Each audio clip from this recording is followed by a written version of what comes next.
Hi friends, അസ്സലാമു അലൈക്കും. Welcome to Munnu's channel. എന്തൊക്കെയാണ് മക്കളെല്ലാവരെയും വിശേഷങ്ങൾ? എല്ലാവർക്കും സുഖമല്ലേ? റാഹത്തല്ലേ?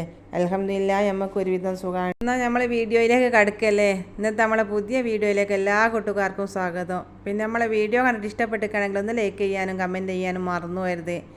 അതുപോലെ സബ്സ്ക്രൈബ് ചെയ്യാണ്ട് കാണുന്ന കൂട്ടുകാരൊക്കെ ഉണ്ടെങ്കിൽ ഒന്ന് സബ്സ്ക്രൈബ് ചെയ്ത് ബെല്ലൈക്കൺ അമർത്താൻ മറന്നു പോകരുത് കേട്ടോ. ഇതുവരെ നിങ്ങൾ തന്ന സപ്പോർട്ടിന് നന്ദിയുണ്ട്. ഇനി മുന്നോട്ട് നിങ്ങളെ സപ്പോർട്ട് ഞാൻ പ്രതീക്ഷിക്കുകയാണ്. ഇന്നത്തെ വീഡിയോയിൽ ഒരു അടിപൊളി ചോറുണ്ടാക്കുന്ന റെസിപ്പി ഉൾപ്പെടുത്തിയിരിക്കുന്നു കേട്ടോ. സ്കിപ്പ് ചെയ്യാണ്ട് കണ്ടോക്കണ്ടി. കുറേ മാസങ്ങളായി മക്കളെ കോതടിയും ബെഡ്ഷീറ്റോ കൊണ്ടുവച്ചിട്ടോ ഒന്നറിയാൻ വിരിച്ചില്ല. ഇന്ന് വിരിക്കുക നാളെ വിരിക്കുക ചാട വെച്ചേച്ചേ. പിന്നെ വെളുത്തതായിട്ട് ഒന്നാമത്തത് മടിട്ടോ. ഈ വെളുത്ത ബെഡ്ഷീറ്റൊക്കെ നമ്മൾ വിരിച്ചിക്കണ വേഗം വൃത്തിയിടാകല്. പിന്നെ ആണെങ്കിൽ മക്കൾ ഇങ്ങനെ കയറി ചവിട്ടി കൂട്ടുകയും ചെയ്യുമ്പോൾ ഇത് നമുക്ക് എപ്പോഴും തിരുമ്പാനും ആക്കാനായിട്ട് പറ്റിയില്ലല്ലോ. അത് വിചാരിച്ചിട്ട് ഞാൻ വിരിക്കാണ്ടിരുന്നതിന്. ഇനിയിപ്പോൾ ഏതായാലും വിരിക്കാണ്ട് അവിടെ വെച്ചിട്ടാണ് സമാധാനം ഉണ്ടാവില്ല. നാട്ടിൽ പോവുകയാണ്. ഇപ്പം ഇങ്ങനെ സാധനങ്ങളും നമ്മളിങ്ങനെ വെച്ചേക്കരുത്, നമ്മൾ ഉപയോഗിക്കണം എന്നല്ലേ പറയൽ. നമ്മളാണെങ്കിൽ നല്ലത് നോക്കി അവിടെ വെച്ചേക്കും പഴയത് എടുത്തിട്ടല്ലേ ചെയ്യുക. എല്ലാ പെണ്ണുങ്ങളെയും സ്വഭാവം അതാണല്ലോ അല്ലേ.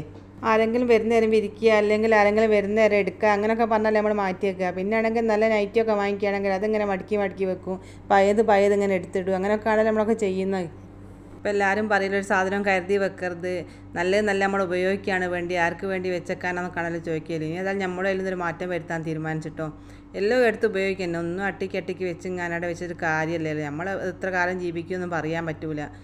ഞാൻ തന്നെ അത് വിരിക്കാണ്ടൊക്കെ പൊന്നു പോലെ സൂക്ഷിച്ച് കൊണ്ടുവച്ചിട്ടേ നാളെ പിറ്റേ നീരൊക്കെ എടുക്കാനുള്ള യോഗം ഉണ്ടാവുമെന്ന് ഓർമ്മ ഉണ്ടോ? അത് നമുക്ക് ഓർമ്മയില്ലല്ലോ. അതുകൊണ്ടാണ് കേട്ടോ എല്ലാവരും ഒരു സാധനം വെച്ചേക്കെ ഇതൊക്കെ നമ്മൾ ഉപയോഗിക്കണം എന്നൊക്കെ പറയൽ. അതിനെക്കൊണ്ട് മക്കളെ ഒരു സാധനം കരുതി വെക്കുന്ന പരിപാടി തന്നെയില്ല. ഒക്കെ എടുത്ത് ഉപയോഗിക്കുക തന്നെ. പ്ലേറ്റ് ആയാലും ഗ്ലാസ് ആയാലും പിന്നെ നൈറ്റി ആയാലും ബെഡ്ഷീറ്റ് ആയാലും പൊത്പായാലും ഒരു സാധനം കരുതി വെക്കുന്ന പരിപാടിയില്ല. ഇന്ന് ഉപയോഗിച്ചാൽ അന്ന് കിട്ടി. നാളേക്ക് നമ്മൾ ഉണ്ടാകുമോ വേറെ ആരോ ഉണ്ടാകുമോ ഇനി വേറെ ആരോ അത് ഉപയോഗിക്കേണ്ടിയിട്ടൊന്നും പറയാൻ പറ്റില്ലല്ലോ. ഏതായാലും പെട്ടെന്നുള്ള മരണത്തെ തൊട്ട് കാവലിനെ തേടി ആരോഗ്യത്തോടുള്ള ദീർഘായുസിന് വേണ്ടി അള്ളാഹിനോട് എപ്പോഴും ദുആ ചെയ്യുകയും ചെയ്യുക. അല്ലാണ്ട് നമുക്കിപ്പോൾ ഒന്നും ചെയ്യാനില്ലല്ലോ. രാവിലെ സമയം 8 മണി കഴിഞ്ഞിട്ടേ ഉള്ളൂ. നല്ല വെയിലാണ്. അപ്പോൾ ഒരു ഭാഗത്ത് വെയിൽ വന്നില്ലിട്ട് അടയെ കൊണ്ടുപോയി ആറിയിടാണ്. മുൻഭാഗത്ത് നല്ല വെയിലാണ്. അപ്പോൾ മാക്സിമം ചുരിദാർ ടോപ്പ് അങ്ങനെ സാധനങ്ങളൊക്കെ നല്ല വെയിലത്ത് ചെക്കിക്കുകയാണ് നരച്ചു പോകുമല്ലോ. അത് വിചാരിച്ചിട്ട് ഞാനൊരു സൈഡിലേക്ക് കൊണ്ട് ചെക്കിയതാട്ടോ. ഇനിയിപ്പോൾ ഇങ്ങനത്തെ സാധനങ്ങളൊക്കെ മുന്നിൽ കൂടിയും ചെക്കുകയാണ്. വേഗം ഉണങ്ങി കിട്ടുമല്ലോ നല്ല വെയിലല്ലേ. നാട്ടിലാണെങ്കിൽ ഇപ്പോൾ ചിക്കി ഉണക്കാനൊക്കെ ബുദ്ധിമുട്ടാകുകയാണല്ലോ. എല്ലാവരും ഐറ്റാ മഴയാണല്ലോ. സ്കൂളും മദ്രസും ഒന്നുമില്ല. മഴ ആയിട്ട് എല്ലാവർക്കും നല്ല സുഖമാണല്ലോ. മൂടി പൊച്ച് കിടന്നുറങ്ങാമല്ലോ. നമ്മൾ പുഴുങ്ങലരി കൊണ്ട് ഒരു ചോറുണ്ടാക്കുകയാണ്. അതിന് വേണ്ടി ചിക്കൻ 15 കിലോ ചിക്കൻ ഉണ്ട് കേട്ടോ. ഇതെല്ലോണം വെട്ടി കഷ്ണങ്ങളൊക്കെ ആക്കി കഴുകി വൃത്തിയാക്കി വെച്ചതാണ്. അതിന് വേണ്ടി വെളുത്തുള്ളി ഇഞ്ചിയും ചതക്കി വെച്ച് കിട്ടോ. അതിന് ആവശ്യമുള്ള വെളുത്തുള്ളി ഇഞ്ചിയാണ്. 3 കുടം വെളുത്തുള്ളി ഉണ്ട്. അതുപോലെ കുറച്ച് ഇഞ്ചിയും എടുത്തിക്കുന്നു കേട്ടോ. ബാക്കി വല്യുള്ളി കട്ട് ചെയ്യണം. ഇനി 1.5 കിലോ വല്യുള്ളി ഉണ്ടാവും. ഇത് തോല് വെച്ചിട്ടുണ്ടോ. നല്ലോണം കേക്ക് വൃത്തിയാക്കിയിട്ട് വേണം ചെറിയ കഷ്ണങ്ങളാക്കി കട്ട് ചെയ്തെടുക്കാൻ. പിന്നെ അതിലേക്ക് വേണ്ടിയത് മാഗി ക്യൂബ് വേണം. പിന്നെ ഉണക്കനാരങ്ങ വേണം. അതുപോലെ ഇതിലേക്ക് പച്ചമുളക് വേണം കേട്ടോ. അത് ചതുക്കിയില്ല, ചതുക്കാണ്ട് ഇട്ട് കൊടുക്കുകയാണ്. ഈ മാഗി ക്യൂബ് 13 കട്ടുണ്ട് കേട്ടോ. 13 പേക്ക് ഉണ്ട്. അപ്പോൾ ഒരു പേക്കിൽ 2 എണ്ണം ഉണ്ടാകുമല്ലോ. അതോണം ഉണക്കൽ നാരങ്ങ ഇതാക്കാണ് സാധനമാണുള്ളത്. ബേ ലീഫും അത് തന്നെ. പിന്നെ സൺഫ്ലവർ ഓയിലാട്ടോ അത് വെക്കുന്നത്.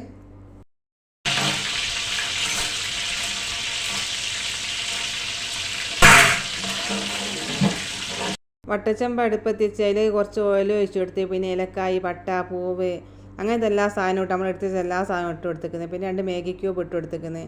ഇതിലൊക്കെ ഇനി വേണ്ടത് മല്ലിയാണ് കേട്ടോ. മല്ലി തിരഞ്ഞെടുത്തിട്ട് ഇതിലൊക്കെ ഇടും ലാസ്റ്റ്. പിന്നെ വല്യുള്ളി ഇട്ട് കൊടുത്ത് അതോണം ബേ ലീഫ് ഇട്ട് കൊടുത്തിരിക്കുന്നത്. അങ്ങനെ നമ്മൾ എടുത്ത് എല്ലാ സാധനവും പച്ചമുളക് അങ്ങനത്തെ എല്ലാ സാധനവും ഇട്ട് കൊടുത്ത് കിട്ടും. ഇതിലേക്ക് ചിക്കൻ ഇട്ട് കൊടുക്കാണ്ട് ചിക്കൻ ഇട്ടിട്ട് നല്ലോണം ഇളക്കിയിട്ട് വേണം നമുക്ക് കുറച്ച് അതിൻ്റെ വെളുത്തുള്ളി ഇഞ്ചി ഇട്ട് കൊടുക്കണം കേട്ടോ. ചതച്ച് വെച്ച് നമ്മൾ ഫസ്റ്റ് ചേർത്ത് കൊടുത്തില്ല, ചിക്കൻ ഇട്ടതിന് ശേഷമാണ് ചേർക്കുന്നത്. നമ്മൾ സാധാ പുഴുങ്ങലരി കൊണ്ടാണ് കേട്ടോ ചോറ് വെക്കുന്നത്. മൂടരി എന്നറിയല്ലേ നമ്മൾ ചോറ് വെക്കുന്നത്. അതിൻ്റെ അരി കൊണ്ട് തന്നെയാണ് വെക്കുന്നത്. അധികം പൊതിർത്തിയിട്ടൊന്നുമില്ല കേട്ടോ. കുറഞ്ഞ സമയം ഒന്ന് വെള്ളത്തിലിട്ട് വെച്ചിട്ടേ ഉള്ളൂ. അധികം വേവൊന്നും ഉണ്ടാവില്ലല്ലോ. നല്ല ടേസ്റ്റുള്ള അടിപൊളി ചോറായിരുന്നു കേട്ടോ. നമ്മൾ കപ്സ വെക്കുമ്പോഴൊക്കെ തന്നെയാണ്. കപ്സ എന്ന് പറയാൻ പറ്റുമെന്ന് വെച്ചാൽ കപ്സ എന്നും പറയാൻ എങ്ങനെ പറഞ്ഞാലും കുഴപ്പമില്ല. അതിനാരെങ്കിലും പേരിടുകയാണെങ്കിൽ അതിനും കുഴപ്പമില്ല കേട്ടോ. പിന്നെ ഇതിലേക്ക് തക്കാളിൻ്റെ പേസ്റ്റ് ഇട്ട് കൊടുക്കുന്നുണ്ട് കേട്ടോ. നമ്മൾ ജ്യൂസ് അടിച്ച് ഒഴിക്കലുണ്ട്. അതിൻ്റെ പുറമെ അത് വാങ്ങിയതാണ് കേട്ടോ. കുറച്ച് നമ്മൾ ജ്യൂസ് അടിച്ച് ഒഴിക്കുകയും വേണം. എന്നിട്ട് 4 ബോട്ടിലുണ്ട് കേട്ടോ. 4 ഇതിലേക്ക് ഒഴിച്ചു കൊടുത്തിരിക്കുന്നത്. ഫസ്റ്റിൽ 3 എണ്ണം ഒഴിച്ചിരിക്കുന്നത്. പിന്നെ പോരായൊക്കെ ലാസ്റ്റ് ഒന്നുകൂടി ഒഴിച്ചു കൊടുത്തിട്ട് കേട്ടോ.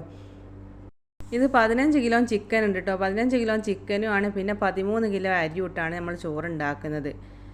അരിനേക്കാൾ തോന്നെ ചിക്കൻ ഉണ്ട് കേട്ടോ. എന്നെങ്കിൽ എല്ലാ പീസ് ഉണ്ടാവും. പിന്നെ ഇതിലേക്ക് നമ്മൾ ചതുക്കി വെച്ച വെളുത്തുള്ളി ഇഞ്ചി ഇട്ട് കൊടുക്കുകയാണ്. പിന്നെ ഈ തക്കാളിൻ്റെ പേസ്റ്റ് ഒഴിവാക്കണമെങ്കിൽ നിങ്ങൾക്ക് അരച്ചിട്ട് കൊടുത്താലും മതി കേട്ടോ. പേസ്റ്റ് വേണമെന്നില്ല. നമ്മൾ പുരയിലുണ്ടാകില്ല തക്കാളി, കുറച്ച് ചോറൊക്കെ അല്ല നിങ്ങൾ പുരയിലൊക്കെ വെക്കുക. അങ്ങനെ ആകുമ്പോൾ 1-2 കായ് തക്കാളി ഇങ്ങനെ അരച്ചിങ്ങനെ പേസ്റ്റ് ആക്കി ഇതിൽ ഒഴിച്ചു കൊടുത്താൽ മതി.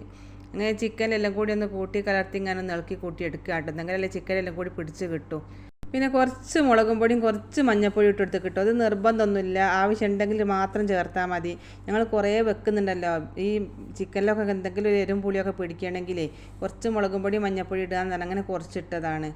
പിന്നെ ഇവിടുത്തെ അറബിക് മസാല ആണല്ലോ ഇടാനുള്ള, അതിന് ഒരു എരും പുളിയൊന്നും ഉണ്ടാവില്ല, വേറെ എന്തെങ്കിലും സ്വയം സ്മെല്ലൊക്കെ ആണല്ലോ ഉണ്ടാകുക. അങ്ങനെ ആയിട്ട് ടിന്ന് വാങ്ങി അതുമൊക്കെ ഇട്ട് കൊടുക്കുകയാണ് കേട്ടോ. അതുപോലെ ഉണക്ക നാരങ്ങ ഇട്ട് കൊടുക്കുന്നത്. ഇവിടുത്തെ നാരങ്ങക്ക് അങ്ങനെ കറുത്ത കളറൊന്നുമില്ല കേട്ടോ. നമ്മുടെ നാട്ടിലത്തെ നാരങ്ങ ആണെങ്കിൽ നല്ല കറുത്തുണ്ടാക്കൂലേ. അതിലേക്ക് ആവശ്യത്തിന് ഉപ്പൊക്കെ ഇട്ട് ഇങ്ങനെ അടിച്ച് വേവിച്ചെടുത്തിട്ടോ. വെന്തതിന് ശേഷം നല്ല വെന്ത് പൊടിഞ്ഞു പോയിട്ടൊന്നുമില്ല. അതിന് ശേഷം നമ്മൾ ചിക്കൻ ഇങ്ങോട്ട് കോരി മാറ്റുകയാണ്. കോരി മാറ്റിയിട്ട് ആ വെള്ളത്തിലേക്ക് ആ ഗ്രേവി ഉണ്ടല്ലോ അതിലേക്ക് നമ്മൾ ആവശ്യത്തിനുള്ള വെള്ളം ഒഴിച്ചു കൊടുത്തിട്ടാണ് പിന്നെ അരി ഇട്ട് കൊടുക്കുന്നത്. നമ്മളിവിടെ ഒരു പാത്രം അരിയാണ് മൂടേരി എടുക്കുന്നുണ്ടെങ്കിൽ 2 പാത്രം വെള്ളം പാരും കേട്ടോ. ഒരു അരിക്ക് അത്ര വേവൊന്നുമില്ല, ഇതിനെക്കൊണ്ടാണ് അങ്ങനെ വെള്ളം ഒഴിക്കുന്നത്. നമ്മുടെ നാട്ടിലത്തെ കുറുവാരി അങ്ങനെയൊക്കെ ആണെങ്കിൽ ഒരുപാട് വെള്ളം വേണം. പിന്നെ പൊന്നിയരി വെക്കുകയാണെങ്കിൽ വെള്ളം കുറച്ച് മതി കേട്ടോ. പൊന്നിയരി കൊണ്ട് വെക്കുകയാണെങ്കിൽ നല്ല ടേസ്റ്റ് ഉണ്ടാവും ചോറിന്. ഇപ്പോൾ റേഷനരി ഇട്ട് വെച്ചാൽ നന്നാവും കേട്ടോ. ഒരു വേനിങ്ങ് എടുത്താൽ മതി, ഒട്ടി പോയതെന്നേ ഉള്ളൂ. അങ്ങനെ കാണാണ്ടായ മല്ലിനെയും മുങ്ങിത്തപ്പി എടുത്ത് കൊണ്ടുവന്ന് കേകി വെള്ളത്തിൽ ഇട്ട് കൊടുക്കാം കേട്ടോ. ആദ്യം തന്നെ എടുത്ത് വെച്ച് നമുക്ക് എണ്ണയിലിട്ട് കൊടുത്താൽ മതി. അതിന് പറ്റിയില്ലല്ലോ, എന്നെക്കൊണ്ടാണ് ഇപ്പോൾ വെള്ളത്തിലിട്ട് കൊടുത്തത്. അങ്ങനെ ആവശ്യത്തിനുള്ള ഉപ്പ് ഇട്ട് കൊടുക്കുക കേട്ടോ. വെള്ളത്തിൽ ഉപ്പ് കുളിച്ചെങ്കിലല്ലേ ചോറിന് ഉപ്പുണ്ടാവും. മാഗിയൊക്കെ ഇട്ട് കൊടുത്തേക്കെങ്കിലും ആവശ്യത്തിനുള്ള ഉപ്പ് വേണമല്ലോ. മാഗി നമ്മൾ കുറേ ഇട്ടിക്കുന്നുണ്ട്. ഞാൻ പറഞ്ഞില്ലേ 13 ബോക്സ് ഉണ്ടായിരുന്നു. അതൊക്കെ നമ്മൾ ഈ വെള്ളത്തിൽ ഇട്ട് കൊടുത്തേക്കുന്നു. വെള്ളം തിളച്ചതിന് ശേഷം അരിയും ഇട്ട് ഇതാ ചോറിൻ്റെ മേത്തണ്ണിയൊക്കെ വറ്റിക്കിട്ടോ. മേത്തണ്ണിയൊക്കെ വറ്റി ഒന്നുകൂടെ വെള്ളം വറ്റിക്കുകയാണെങ്കിൽ എല്ലാം കൊണ്ട് അടുക്കി മൂടി വെച്ചിട്ട് ഇതിൻ്റെ മുകളിൽ ഒരു കനവും വെച്ച് കൊടുത്തേക്കുകയാണെങ്കിൽ തീ അങ്ങ് ഓഫ് ആക്കിയാൽ കേട്ടോ. പിന്നെ അതിൽ നടുങ്ങി കിടന്ന് അങ്ങനെ വെന്തിട്ടു. എന്നിട്ട് വേണം നമുക്ക് ചിക്കനിൽ പൊരിച്ചിങ്ങനെ ഇതിൻ്റെ മുകളിൽ വെച്ചാൽ നന്ന്. ഇത് പൊരിക്കാനാവില്ലെങ്കിൽ ഇതിൻ്റെ മുകളിൽ നിരത്തി കൊടുത്താൽ മതി. എന്നിട്ട് ഒന്നുകൂടി ആവി കയറ്റിക്കുകയാണെങ്കിൽ നല്ല ടേസ്റ്റ് ഉണ്ടാവും. പൊരിച്ച് വെച്ചിരിക്കണം ഏറ്റവും നല്ലതാണ് കേട്ടോ. പിന്നെ എണ്ണയും വെക്കൊന്നും ആക്കണ്ടാന്നുള്ളവർക്കാണെങ്കിൽ എന്നെ വെച്ചാലും മതി. നമ്മളേതായാലും പൊരിച്ചില്ലേ, നമ്മളിത് അങ്ങനെ എന്നെ വെള്ളം വറ്റിയതിന് ശേഷം അങ്ങനെ എന്നെ വെച്ചിങ്ങാൻ മൂടി വെച്ചിങ്ങനെ ഒന്നുകൂടി തീ കത്തിച്ചെടുത്താൽ കേട്ടോ. ഇനി അതല്ല നാട്ടിലൊക്കെ ആണെങ്കിൽ ദമ്മ് ചെയ്യാൻ പറ്റിയതൊക്കെ ആണെങ്കിൽ മുകളിൽ ദിവസം തീക്കാനലൊക്കെ വെച്ചിങ്ങാൻ ദമ്മ് ചെയ്തെടുത്തിട്ടാണെങ്കിലും സൂപ്പറാവും. ഇത് പെട്ടെന്ന് ഉണ്ടാക്കിയെടുക്കാൻ പറ്റിയ റെസിപ്പിയാണ് കേട്ടോ. അപ്പോൾ മന്തിയൊക്കെ എല്ലാവരും ഉണ്ടാക്കുന്നതിനെ കൊണ്ട് അതിൻ്റെ വേണ്ടി സാധനങ്ങളൊക്കെ പൊരേ സ്റ്റോക്ക് ഉണ്ടാകുമല്ലോ. മന്തി മസാല ഇടരുത് കേട്ടോ. അതിന് പകരമായിട്ട് കപ്സൻ്റെ മസാലപ്പൊടി ഇട്ടെടുത്താൽ മതി. മന്തിൻ്റെ മസാല ഇട്ടെടുത്തിട്ടാണെങ്കിൽ വേറൊരു സ്മെല്ലൊക്കെ ആണല്ലേ വരിക. അങ്ങനെ ചോറൊക്കെ റെഡി ചെയ്താൽ ചോറൊക്കെ തിന്നായിരുന്നു കേട്ടോ. മേക്കൊക്കെ നിസ്കരിക്കുകയൊക്കെ ചെയ്തതിന് ശേഷമാണ് ചോറ് തിന്നുന്നത്. ഞാൻ ചോറ് തരുമ്പോൾ റിഫുമോനാണ് കേട്ടോ സലാഡൊക്കെ വെളുപ്പി തരുന്നത്. ഓന് വെളുപ്പി തരാനും വാരി തരാനൊക്കെ ഇഷ്ടമാണ്. ഉമ്മച്ചിന് തിന്നിക്കാനും കുടിപ്പിക്കാനും ഒക്കെ. ഓനേട്ടോ പോവുകയാണ്. ഓൻ്റെ വയ്യൊക്കെ ഞാൻ പോയില്ല, ഓൻ ഇവിടുന്ന് പോവുകയല്ല, ഉമ്മച്ചി പോരി എന്നും പറഞ്ഞു. ഞാൻ മക്കളെ ഇതിനധികം ചിലവൊന്നുമില്ല, ഉണ്ടാക്കാത്തതിലൊക്കെ ഒന്ന് ഉണ്ടാക്കി വെക്കേണ്ടത്. നല്ല ടേസ്റ്റ് ഉണ്ടായി കേട്ടോ. ഞങ്ങളെ വെച്ച് ഞങ്ങൾ എന്നെ അഭിപ്രായം പറയുന്നിടത്തൊരു ശരിയില്ല, എന്നാലും ഞാൻ പറയുകയാണ്. നല്ലതാണെങ്കിലേ ഞാൻ നല്ലതെന്ന് പറയും, നന്നായില്ലെങ്കിൽ ഞാനത് മോശമായിരുന്നു തന്നെ ഞാൻ പറയും. ഇതിന് മക്കളെ ചിക്കൻ പോലെയുണ്ടെങ്കിൽ ബാക്കി എല്ലാ സാധനം എപ്പോഴും നമ്മളെ പോലെയുള്ള സാധനമാണല്ലോ. ചിക്കൻ എല്ലാം നമ്മൾ പുറത്ത് വാങ്ങേണ്ടി വരിക, അല്ലാണ്ട് എല്ലാ സാധനവും നമ്മളെ പോലെ സ്ഥിരമായിട്ട് ഉപയോഗിക്കുന്ന സാധനങ്ങളാണ്. പിന്നെ മാഗി ക്യൂബും ഞാൻ പറഞ്ഞില്ലേ മന്തിയൊക്കെ ഉണ്ടാക്കുന്നതിലായിരിക്കും എല്ലാവരുടെ പോലെയും ഉണ്ടാകുന്നതാണ്. ഏതായാലും വെക്കാത്തവരൊക്കെ ഇങ്ങനെ ഒന്ന് വെച്ച് വെക്കാണ്ടി. ഇനി വെക്കുന്നവരാണെങ്കിൽ ഇതിൽ നന്നാക്കി വെക്കുന്നവരായിരിക്കും. ഞാൻ വെച്ചതിൽ എന്തെങ്കിലും പോരായ്മകൾ ഉണ്ടെങ്കിൽ ഒന്ന് പറഞ്ഞു തരാണ്ടി. ഇതിനിപ്പോൾ കപ്സാന്ന് പേരിട്ടാലും കുഴപ്പമില്ല, ഇനി ഇറച്ചി ചിക്കൻ ചോറ് എന്ന് പറഞ്ഞാലും കുഴപ്പമില്ല, ഇറച്ചി ചോറ് എന്ന് പറഞ്ഞാലും ഒന്നും കുഴപ്പമില്ല കേട്ടോ. എന്ത് പേര് വേണമെങ്കിലും നമുക്ക് ഇടാമല്ലോ. ഏതായാലും അടിപൊളി സെറ്റായിരുന്നു. ഇനി നമ്മളൊരു തക്കാളിയോട് ചട്ടിനി ഉണ്ടാക്കിയിരിക്കുന്നത്, പിന്നെ ഒരു സലാഡും ഉണ്ടാക്കിക്കിട്ടോ. തക്കാളിയും പച്ചമുളകും മല്ലിച്ചപ്പും കുറച്ച് മുളകും പൊടി ഇട്ടിക്കുന്നത്, പിന്നെ സുർക്ക ഒഴിച്ചതാണ് ഉപ്പ് കേട്ടോ. ഇനി കുറച്ച് പൊതിന ഇട്ടാലൊന്നും കുഴപ്പമില്ലായിരുന്നു. ഇതിൽ പൊതിന ഇടാൻ എല്ലാത്തേയും കൊണ്ട് പൊതിന ഇട്ടില്ല കേട്ടോ. ഞാൻ റിഫുമോനും ജനുവാവ ഇന്ത്യ എത്തിയിട്ട് ഞങ്ങൾ ചോറ് തിന്നുമ്പോൾ ഞങ്ങൾ 3 ആൾ കൂടിയാണ് ചോറ് തിന്നത്. ഓൾക്കും വാരി കൊടുത്ത് ഞാനും തിന്നുകയാണ്. കാണും മക്കളെ നമ്മൾ ഇന്നത്തെ വിശേഷങ്ങൾ കേട്ടോ. നമ്മളെ വീഡിയോ കണ്ടിട്ട് ഇഷ്ടപ്പെട്ടിരിക്കുകയാണെങ്കിൽ ഞാൻ നേരത്തെ പറഞ്ഞോണ്ടൊക്കെ ഒന്ന് ചെയ്യാണ്ടി. തേക്കത്തിന് പിന്നെയും ഇങ്ങനെ പറഞ്ഞു പോകാം കേട്ടോ, നിങ്ങളൊന്നും വിചാരിക്കരുതേ. മുൻപൊക്കെ നമ്മളെ വീഡിയോ കാണുന്ന കുറേ കൂട്ടുകാരൊക്കെ ഉണ്ടായിരുന്നു കേട്ടോ. ഓലൊക്കെ എവിടെ പോയി എന്ന് കാണാനില്ല. അവർക്കൊക്കെ എന്തെങ്കിലും ബുദ്ധിമുട്ടോ പ്രയാസങ്ങളോ ഉണ്ടോ, അസുഖങ്ങളും കാര്യങ്ങളൊന്നും ഇല്ലയെന്ന് വിചാരിക്കുന്നു. എല്ലാവർക്കും സമാധാനവും സന്തോഷവും റാഹത്തൊക്കെ ഉണ്ടാവട്ടെ. അതിനൊക്കെ എല്ലാവരും ദുആ ചെയ്യേണ്ടി. ചില ആൾക്കാരൊക്കെ നോമ്പ് പറ്റിയിട്ടുണ്ടാവില്ലേ, മുഹറം 1 മുതൽ 10 വരെ നോമ്പ് നോൽക്കുന്നവരുണ്ടാവും. ചിലർ 9ഉം 10ഉം നോൽക്കുന്നവരുണ്ടാവും. ചിലപ്പോൾ ഒരു മാസം ഫുള്ള് നോൽക്കുന്നവരുണ്ടാവും. നാളെ നമുക്ക് കിട്ടിയ കാരക്കീറ്റലല്ല കേട്ടോ, അത് മഞ്ഞ അതിനല്ലോ, ഇതൊരു ചോപ്പല്ലേ. ഇതിന് ടേസ്റ്റ് ഇല്ല കേട്ടോ, കറുത്തുന്നുണ്ട്. അതുപോലെ ഞാൻ പഞ്ചസാരയും ചായപ്പൊടിയും ഇട്ട് ഇങ്ങനെ ഒരു മൈലാഞ്ചി ഉണ്ടാക്കി. ഞാൻ കൈമേലിട്ട് കണ്ട നഖത്തുമ്പോൾ നഖന്നിങ്ങനെ വെച്ചാൽ നീങ്ങിപ്പോലെ മൈലാഞ്ചിൻ്റെ മാതിരി എന്ന് പറഞ്ഞിനി. അങ്ങനെ ആകുമ്പോൾ വുളുവിൻ്റെ വെള്ളം ചേരും, പൊളിഞ്ഞ് പോകുകയാണെങ്കിൽ വുളുവിൻ്റെ വെള്ളം ചേരൂല. മാജി എന്ന് പറഞ്ഞ സബ്സ്ക്രൈബർ ഉണ്ടായി നമുക്ക്. ഓല് പറഞ്ഞത് എന്താ അറിയോ, ഓൾത് അങ്ങനെ പൊളിഞ്ഞ് പോകലാണെന്ന്. അപ്പോൾ ഞാൻ അതാട്ടോ എൻ്റെ നഖം കാണിച്ച് വന്ന് നമ്മൾ നഖം കട്ട് ചെയ്യുന്നതനുസരിച്ച് നഖന്ന് ഇടല്ല. എന്നപ്പം മൈലാഞ്ചിൻ്റെ ചോപ്പ് ഇങ്ങനെ പോകലാണ്. എന്നെക്കൊണ്ട് ആ സബ്സ്ക്രൈബർ ഇത് കാണുന്നുണ്ടെങ്കിൽ ഞാൻ ഉണ്ടാക്കുമ്പോൾ ഒന്ന് മൈലാഞ്ചി ഉണ്ടാക്കി ഇട്ട് വെക്കാണ്ട് കേട്ടോ. ഈരി അരക്കുന്ന മൈലാഞ്ചി കിട്ടാനുണ്ടെങ്കിൽ ഇറ്റാളൊന്നും ഉണ്ടാക്കി കഷ്ടപ്പെടണം കേട്ടോ. ഈരി ഇങ്ങനെ അരച്ചെല്ലാം ഇട്ടാൽ മതി. 2-3 പ്രാവശ്യം ഇട്ടാൽ നല്ല ചോപ്പ് ഉണ്ടാവുകയും ചെയ്യും, പേടിക്കാനും ഇല്ല കേട്ടോ. ഇല്ലെങ്കിൽ പിന്നെ ഇങ്ങനെയൊക്കെ ഒന്ന് പരീക്ഷിച്ച് നോക്കാണ്ട് എന്നിട്ട് അഭിപ്രായങ്ങൾ പറയാണ്ട്.